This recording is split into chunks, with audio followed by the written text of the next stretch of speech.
perguntas. Pelas perguntas a gente consegue. Aqui, ó, eu continuo tendo basicamente a mesma experiência 10, só que agora é um gerador de ondas, ao invés de ser aquele disco. Eu tenho os transitórios aí que eu posso examinar.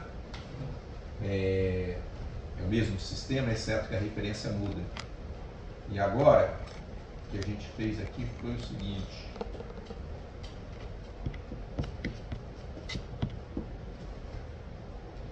Mudou os ganhos também. Ah, sim. Quando eu mudo a chave seletora para a posição B, mais uma vez eu vou me beneficiar de não ter fechado. Olha só o que acontece quando eu mudo a chave seletora para a posição B.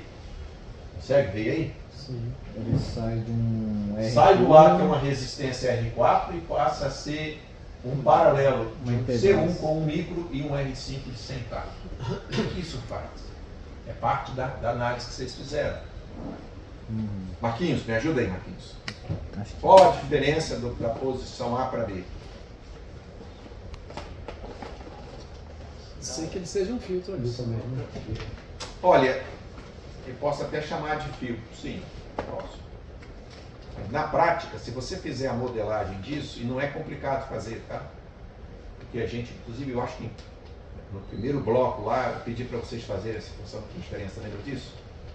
É só lembrar que o capacitor vai produzir 1 sobre SC. Está em paralelo, né? Lembra da função de transferência? Seu bloco integrador, era isso. Oi? Seu bloco integrador. Na verdade, ele vai atuar como um filtro, um delay de primeira ordem, né? Aqui, ó.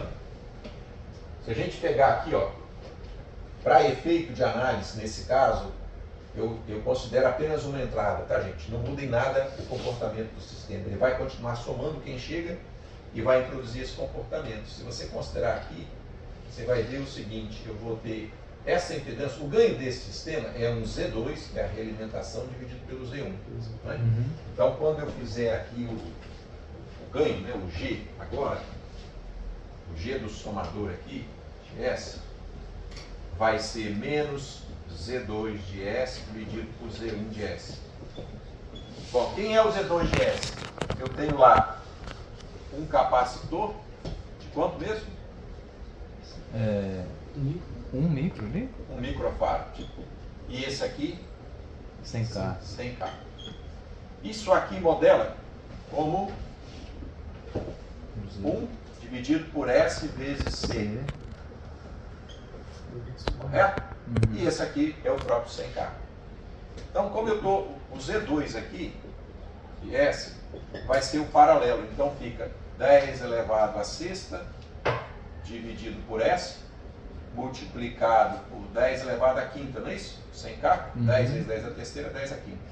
Dividido pela soma, que é 10 elevado à sexta sobre S, mais 10 elevado à quinta. O que eu posso fazer para melhorar isso aqui? Multiplicar tudo por S? Multiplicar em cima e embaixo por S, não é isso? Então aqui eu vou ter vezes S, todos os termos. Aqui em cima é produto, é mais simples, né? Corta esse aqui com esse. O que vai produzir isso aqui? Aqui eu estou esquecendo, ou não, né? Tá certo, é produto 10 elevado a 11, não é isso? 10 elevado a 11 dividido por, aqui ficou 10 elevado a sexta vezes S, mais 10 elevado a quinta, é isso? 10 elevado a 10 a quinta vezes S e o outro... Desculpa, esse aqui não tem S. Exato. contrário. Esse não tem S, porque cortou esse com esse. O 10 a quinta passa a ter um S. Bom, obviamente esse troço está maior que precisava, não está? O que eu faço? Deixa eu dividir por 10 a quinta, que vai ficar mais simples. Em cima e embaixo dividido por 10 a quinta. Vai produzir o quê? 10 a sexta sobre 10 mais S. 10 elevado a sexta dividido por 10 mais isso, o S mais 10.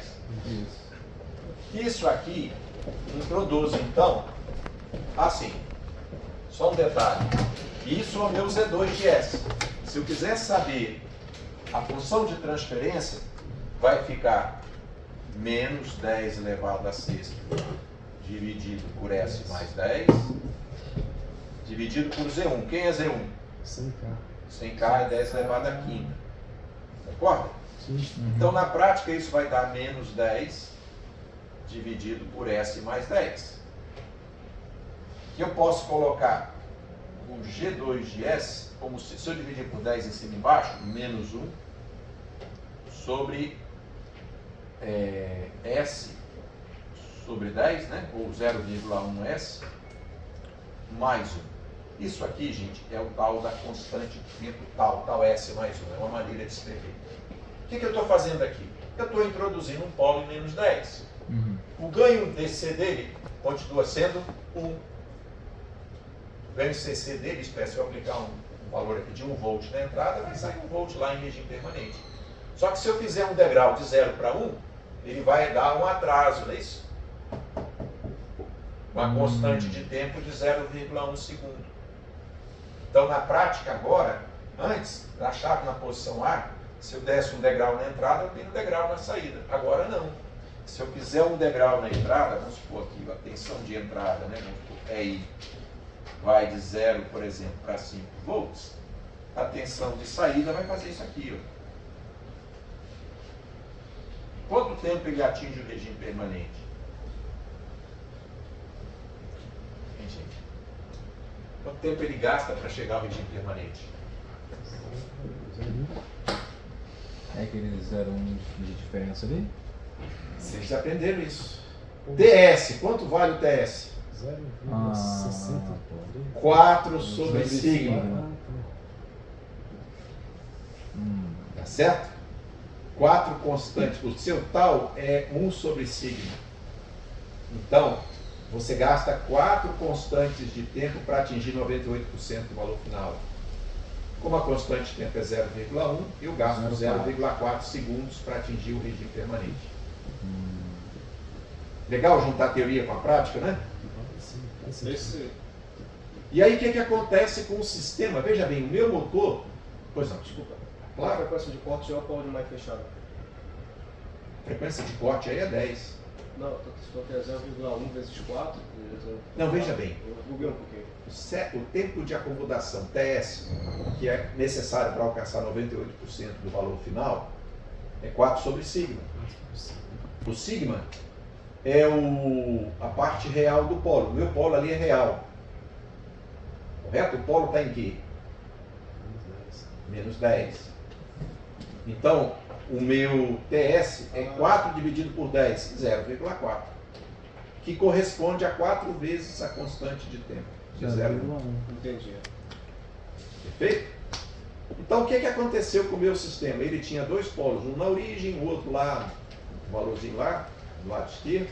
E agora eu coloquei mais um polo que fica em menos 10.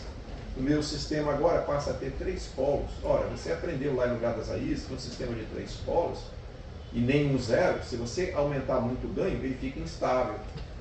Porque o Gadas Raiz vai provocar um caminhar para o lado direito, não é isso? 2 polos vinculados direito e o terceiro vai para menos infinito. Então agora, se eu carregar a mão no ganho, eu posso ter oscilações. Como quando eu estou na posição B. Na posição A eu posso ter alguma oscilação? Posso, mas não muito. Não vai ficar instável. Porque com 2 polos só, ele caminha, depois ele sobe. Pode ficar um pouco oscilatório? Pode, mas instável não. Já com 3 polos ele fica instável. Se você carregar muito bem, ele fica instável.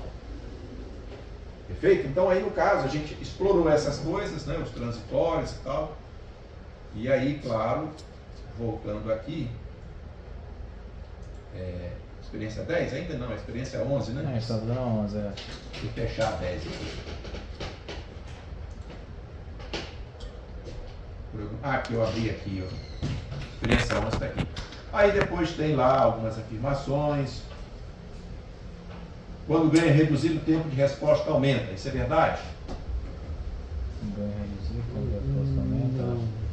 Ganho, repara bem, eu estou fazendo um controle proporcional. Sim. Então sim. Ganho baixo quer dizer em sistema lento. Ganho maior, sistema mais rápido, com risco de virar oscilatório dependendo da posição lá, né? Ganho elevado reduz o tempo de resposta. Ganho muito elevado pode causar sobressinal grande demais. Não é? Então repara que aqui no caso, ocorreu oscilação excessiva? Possivelmente sim, eu não estou lembrado agora da resposta de vocês. Principalmente no caso B, eu posso ter uma oscilação excessiva. Aí eu vou ter, claro, condições mais favoráveis à oscilação. Então note que o cara que projetou esse kitzinho de controle, ele entendia de controle. Tá certo? Ele tinha um conhecimento teórico bom para responder isso aí. Aqui a resposta era que nas posições 2 e 0 do acho do atenuador, todos têm oscilação em todos de forma excessiva. Isso. Quanto maior o ganho, mais oscilatório ele vai ficando. Para ele reduzir a oscilação, eu tenho que reduzir o ganho. Aí ele fica mais lento, mas pelo menos não oscila. Mais controlado. Percebe? Então, é importante você revisar o seu próprio roteiro, por isso o relatório, né? Por isso que a gente está devolvendo quanto antes. Bom, aqui tem uma coisa nova. O que é novo aqui? Repare que são coisas incrementais, né? O que aconteceu na 12 que não tinha na 11? Olha o nome. Alimentação. Isso. Veja bem, para eu fazer o controle de posição, o único sinal indispensável, que a gente já viu que se eu perder ele é problema, é a posição, não é isso? Só que, quando a gente realimenta também a velocidade, além da posição, e aí o controle vai ter essa característica aqui. Ó. Olha só esse sisteminha aí, até porque fica mais fácil de enxergar aqui, né? Do que no arranjo real. Que aqui já é, ainda que seja um arranjo muito parecido com o real, ele é mais simples para a gente analisar. O que aconteceu aqui? Eu tenho realimentação de posição? Tem. Claro que está aqui, ó, chegando lá. Só que além disso eu tenho uma informação que vem do taco, passa pelo conversor de frequência tensão, um atenuador 2 e somado lá. Então eu estou somando uma informação de velocidade ao meu controle. E isso resulta num sistema mais estável do que sem a realimentação de velocidade. Aí remete àquilo que eu falei na parte teórica. Imagine que você, que seja aquele motorista que percebe que o sinal ficou vermelho e você está aproximando muito rápido. O que você faz? Claro. Diminui, põe o pé no freio, tira do acelerador, etc. Você começa a agir. Não basta saber, eu estou a 100 metros do sinal. Se estiver a 150 por hora, meu amigo, você já devia ter freado há muito tempo.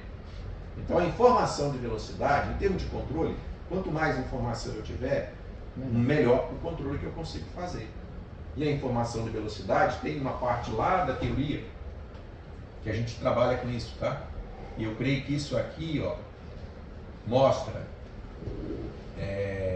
aqui, ó, inclusive eu mostrei esse sisteminha aqui, ó. Aqui, ó, eu dei o sisteminha. Qual é o controle que eu estou fazendo aqui? Como é que você classifica esse controle? Posição. Não deixou de ser controle de posição. Mais o quê? De velocidade também. Não é controle de velocidade. Tem A única variável que eu estou controlando de fato é a posição. Só a posição. Só que eu estou usando uma informação auxiliar de velocidade para tornar o controle mais eficaz. Perfeito? Então, quando você pega isso aqui, eu tenho uma malha interna que é a malha de velocidade. E esse KW, gente, nada mais é do que o ganho que eu tenho aqui, ó, produzido por esse atenuadorzinho aqui. Então, esse KW permite eu colocar mais ou menos realimentação de velocidade. Quando eu fizer essa função de transferência interna aqui, eu vou perceber que eu aumento o QC, que é o coeficiente de amortecimento do sistema. Ora, se eu estou aumentando o QC, ele vai produzir uma resposta menos oscilatória. E isso aí está exatamente, ó, se você pegar aqui parte teórica de projetos, ó.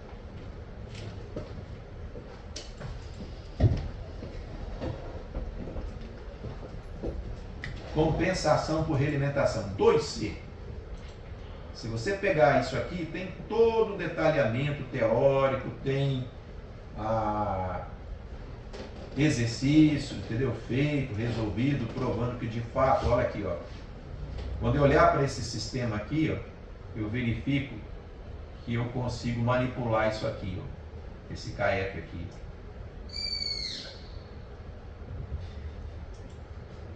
Ok?